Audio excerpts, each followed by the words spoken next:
morning again, everyone. I'm David Muir here in New York. These are the headlines at this hour from ABC News. A new president has been chosen for Iraq. Ghazi al-Yawar, the head of the governing council, has been tapped after the first choice of the U.S. actually turned the job down. More tornadoes and severe storms have torn across parts of the Midwest and East, killing at least 10 people over the holiday weekend, causing heavy damage as well. And in Haiti, where the death toll has topped 1,700 in last week's flooding, U.S. Marines are now arriving with more supplies, bolstering the international relief effort there. Back here in the U.S., the double murder trial of Scott Peterson finally begins today. And while California's Attorney General once called this case a slam dunk, the evidence is largely circumstantial. After months under a gag order, the lawyers' opening statements will give the public an idea of what both sides have in store. ABC's Taina Hernandez reports now from Redwood City, California.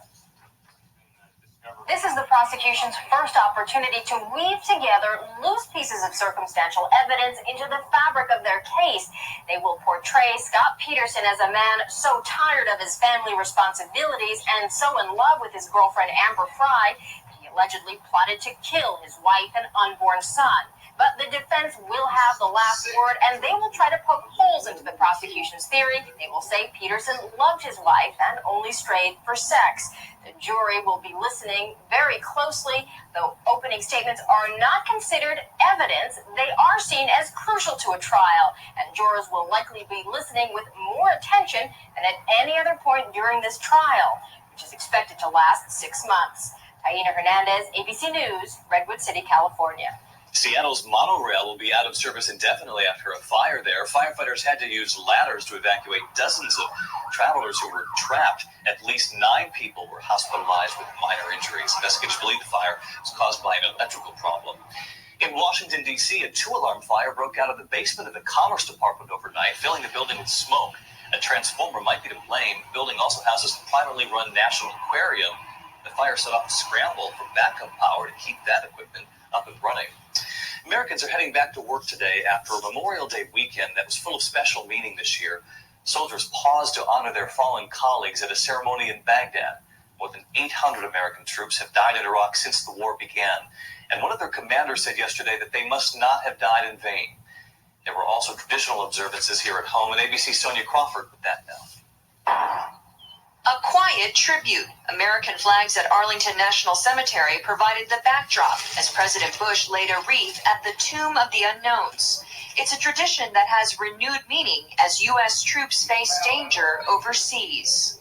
And all Americans who have known the loss and sadness of war can know this: the person they love and miss is honored and remembered by the United States of America.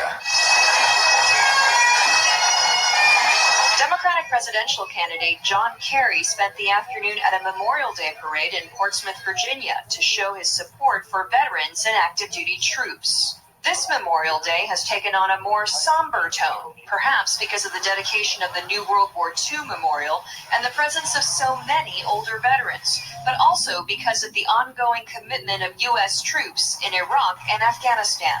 Around the country, Americans also used the occasion to protest the war in Iraq. More than 800 pairs of black combat boots stood empty outside the federal building in Youngstown, Ohio, symbolizing those who have been killed there. In Santa Monica, California, Veterans for Peace planted more than 800 crosses on the beach and read the names of the dead. Back in Washington, marching bands, color guards, and military units marched through the streets in a parade honoring World War II veterans.